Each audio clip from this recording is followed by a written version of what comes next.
Last week, we talked about the importance of being careful what you teach, because someone might just learn that thing. If you didn't see that video, you can hit this link right here to go watch that, pause this, do that first, and then come back. But in the meantime, let's jump into how we go about teaching the right thing.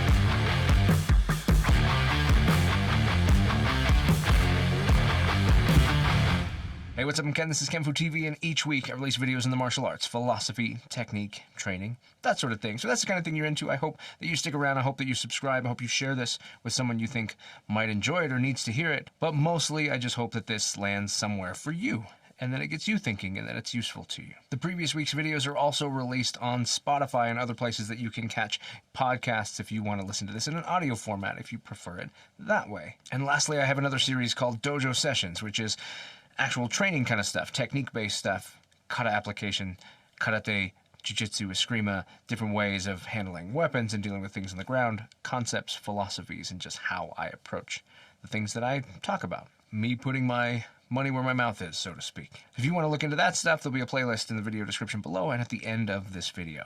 Okay, so we've realized that it's important that we make sure that we are teaching the right things, that we are vetting the stuff that we teach, so that we don't teach someone inappropriately, or worse yet, get somebody hurt, that it should weigh on us the importance of being accurate and appropriate with the things that we share. So let's talk about how we go about doing that. The first seems obvious, but maybe it isn't, and that's to do the homework, do the research. I spoke last week about the fact that when someone comes in to train with you, that there's already an implicit trust, and if they feel like that trust is confirmed when they get on the mat, that trust becomes all-encompassing. Well, the truth is, we were one of those people at some point too. We walked onto the mat. We felt like there was a reason why this person had this place. We wanted to check it out. We trained them a little bit. We realized that it was a place we wanted to continue to train, and we trusted what they had to say. We took it on good faith that everything that they were giving us was valid and appropriate, and that everything was given to them was valid and appropriate. And then we continued to pass that on. So if we're in this place, then it's because we understand exactly what I'm talking about. We've already done it, and other people are showing up and doing it with us. So first and foremost, the most important thing is that we have to question everything. We have to spend time understanding it, making sure that we know why things work, how things work, where they came from, what was the context of the culture and the environment at that time in history when those things were developed, and why they were taught the way that they were taught, and why people believed the things that they believed about them. If we don't do that research, then we don't truly know. We're just taking it on faith that this thing is appropriate, and that the context that we learned it in has proven that it has value. If you haven't seen it yet, there's a video I'll link right here of my 5-way filter that I use for this. Now, that's not something I'm trying to sell you. That's just a thing that I do. I pass everything through a 5-way filter of the language, the environment, the culture, the history, and the tools. I think that when you start to appropriately understand all of these individual things, that you start to get an understanding and a better grasp of where things fit and where things don't. If that environment dictated that you do a thing a certain way, but you aren't in that environment, then it's possible that you don't need to do it that way, and that it's not even the best way to do it for the environment you're in. So that's an example of how paying attention to that could change whether or not you should retain something, preserve it how it is, or change it. That's something you got to pay attention to. So that's how I approach researching and understanding, as I pass things through this filter of the different things. Do I understand what the words even meant? Sometimes I've had techniques taught to me that when I learn what the words mean, I realize that's not even the right thing. It's like actually exactly opposite of what that word implies is happening. And then you go do some research and find out, yep, that word described exactly, especially when you look at Japanese language and things like that. They're very clear. The words sound really cool, but they're just very direct, and they say exactly what they are. So take the time to understand the language, and you'll have an understanding of whether or not the description of those words matches the action that you're performing. While you're researching, ask yourself the questions. If I can understand how this technique works, why it works, how it fit into that environment and that situation or that time, and I can see how all of it fits together, and I can compare that to my situation, the way that I'm proposing that I teach it, the way that I propose that you learn it, the way that we deal with things in the society that we live in, and we can determine, do these things line up, and do they transfer over, or do they not? Because if they do not, well, it's not that you have to get rid of it, maybe. It might just need to be modified. I know it's sacrilege to modify things, but it's okay to do so. The times change. The world changes. Surely the martial arts must change too. Funakoshi Gichin, he was wise when he said those words because it's the truth. What was true in his time is not true in my time, so the way that he did a certain technique might not make sense for me to do it in that way now, or it might just not even be applicable at all. Pitch it, teach a different thing that is more appropriate to that circumstance. Next up, context. Understand the context of what you're teaching. If the technique you're teaching is sport-based, then make sure that you adequately describe it in its sport context. That you just call it out. Just explain, this is a sport technique. This is for when you're sparring. This is when you're fighting. If you want to go and be a fighter, then this is something that you might want to be good at.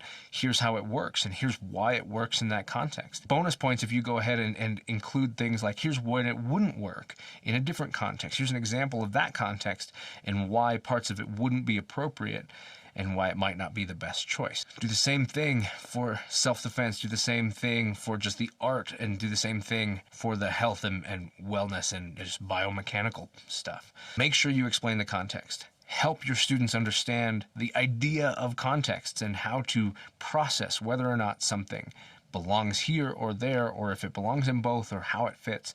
The better they get at determining that, the better they will be. The better you will have prepared them to be able to process new information that they get, even if they're not getting it from you.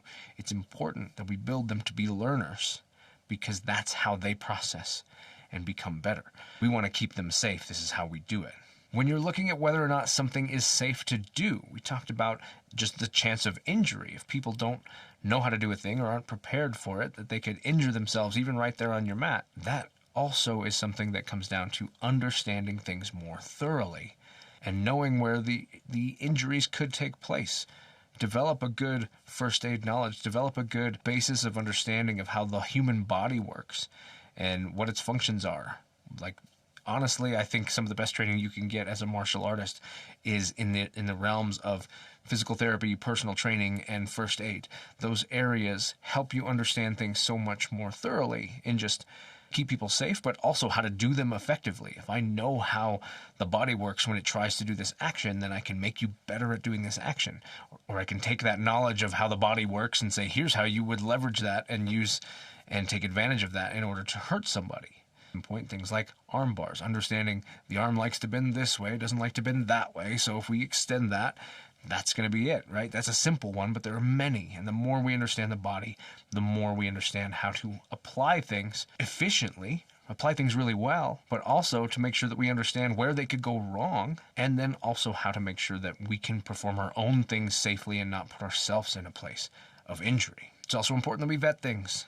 That not only do we need to research and understand how things work, we need to determine the context of things 1 and 2, understand it, research it, know more about it, and then apply its context, understand the context that you're trying to use it for, and then build a scenario that allows you to test that and make sure that it would actually work in that way when people are animated, or make sure, there's a lot of things that are pain compliant based, and I have this saying that if it has to be felt to be functional, then it's not. And that's because of the fact that there are many things that rely on pain, and then in those moments somebody might not be processing pain the same way. They could just be a person who that level of pain doesn't really bother them.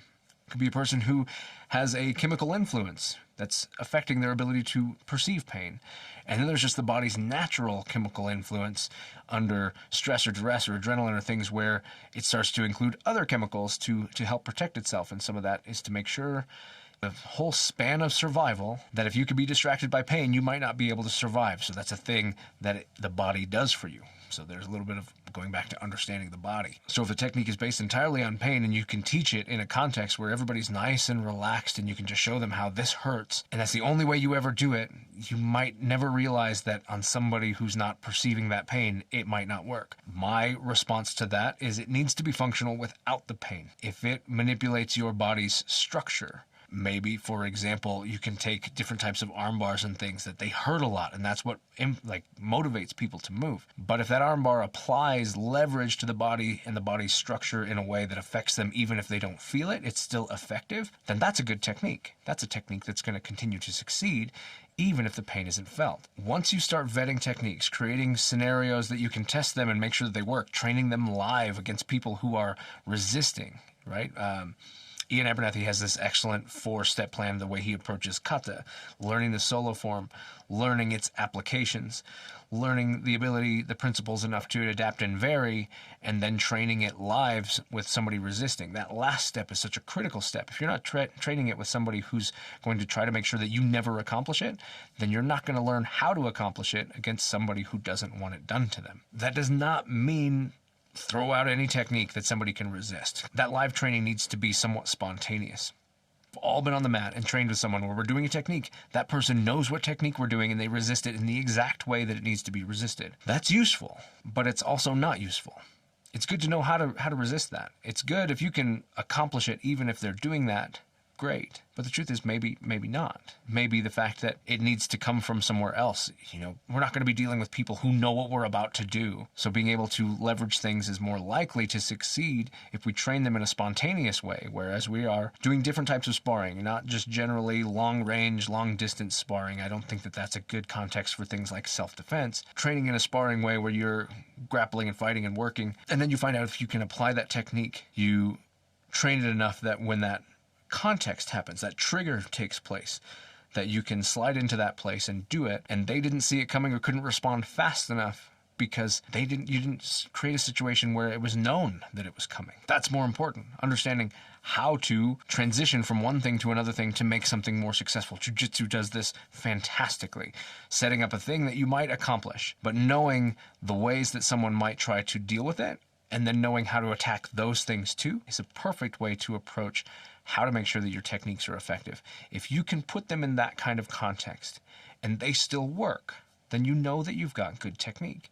If you just can't land it forever, then maybe more research is needed. You need to research and understand more about how that thing works to see if it can work, or you decide whether or not it's worth that energy and maybe you stop teaching it, or you kind of gloss over it a little bit and don't spend a lot of effort on it. It becomes one of your low percentage things. Vetting technique in this way and determining is incredibly important. Explaining the context in which it does and does not work is incredibly important. That leads you into the Great Cull, where you start culling techniques out. And that leads me back to things that fall into a low priority or a low success rate situation. Understanding that something has a low success rate and explaining that and teaching other things, prioritizing things that are more likely to work first and more frequently, but then exposing people, especially if they've been training for a while, to things that kind of go outside of that is okay. And know that it's okay to do those things. You don't have to just never teach that. Maybe they'll be really good at it. Maybe something you're not even very good at, but the success rate for them, the percentage is higher. Great. Let them do it. Make sure they understand it. Just make sure that you explain why it's important that they prioritize other things and that they understand why this is likely to fail and the things that might have to take place in order for it to succeed, and then build a context that lets you to train it, but knowing that the emphasis should still always be on something more likely to succeed is incredibly valuable, and it's something that you got to make sure you're spending time on explaining, making sure they understand. In some ways, all of this context stuff also implies that you need to determine your context, the context that you're going to use, the one that's going to make sense to you, that you're going to apply kind of everything from. If you do that, then you can better select the things that you should teach, the ways that you should teach them, the ways they should be drilled or sparred, and the scenarios that you can build around them. That thing is a lot easier to accomplish if you know what your goals are. You are clearly defined whether or not you are heading towards those goals or deviating off. It is okay to deviate off. I sometimes still teach technique that's more fun from a sporting context or a sparring context. I just make sure that I take the time to explain, hey, this is something that's really good for sparring, or this is something that you're more likely to do this, or you wouldn't really do this outside of sparring because people aren't likely to behave this way, where they do very often if you're kind of at that long-range distance thing or whatever. Making sure that it's understood and helping people build the process of determining for themselves their own understanding, is this in this context or that context or that context, is hugely important. And the better that they understand how to do that themselves, the more they will vet the things that you're giving to them, and they will make sure that they just categorize them appropriately. They won't be upset that you gave it to them. Well, our context is this. Why did you give me that technique? Instead, they'll just file it away in the appropriate place. It also helps make sure that if your goal, for example, I use this example a lot because it's my example. If my goal is self-protection, but 90% of what I train is competitive sparring based, then I am doing you a disservice by training you heavily for one thing and telling you that I'm training you for another thing. That's the byproduct myth. That's the idea that if you train this, you will naturally be good at that. That's not how it works. You might have things overlap, you might have things transfer, and you might be really good at transferring skills. But that does not mean that those skills will transfer. It does not mean that you are setting someone up for success. And it definitely means that of the time you are given, you are using very little of it for your goal. And then you get a choice. Then you get to choose either I'm going to restructure what I'm teaching to match my goal, or I'm going to restructure my goal to match what I'm teaching. Either way, maybe just make sure that you're on track with that. For a really good reference to this concept, check out Ian Abernathy's Marshall Map. I like it so much, I'm going to hang one in the dojo. I think it's really, really important, and I want to be able to literally have something to physically point at. And maybe I'll do a video discussing my thoughts on the Marshall Map here in the near future. So that's it. Those are a lot of the feelings that I have, things that you could maybe do to be more successful at teaching the right things, to feel more confident in what you're sharing with people. I feel like I probably forgot something, kind of hit what my students call the avatar state, where it's just kind of like pumping information as fast as it hits my brain out into the camera. Don't even currently 100% remember what I just got done saying. So I probably left some things out. If I did, please drop them in the comments. Please add your thoughts. If there's things that you do to make sure that you are teaching the right stuff, that you are validating your information, make sure to drop that in the comments and let's have a discussion about the ways that we can do better, because the rising tide raises all ships. As we work together and share our information, everybody gains. That's the point of these videos. I share anything that I have, hoping that my struggles, my tribulations, my failures allow everybody, or at least the people who watch this channel, to learn from them. Why am I the only one who gets to learn from them? If we have those failures, look at military context. You got people who go out and they are trained to go to war, but they've never been to war. So how do they have that knowledge? Because people who have been to war come back and they say, here's things that worked, here's things that didn't work, these are things that we did well, these are things that we didn't consider that became a problem, here's how we addressed that problem.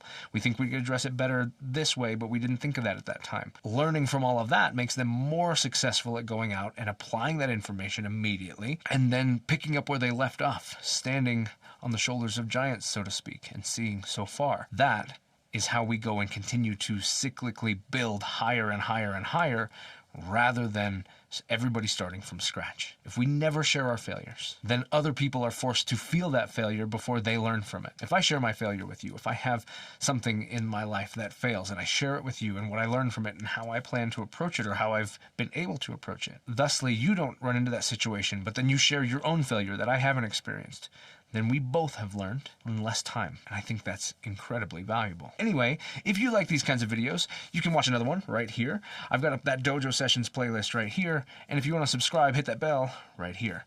I'm Ken, this is kenfuTV, and I'll catch you in the next one.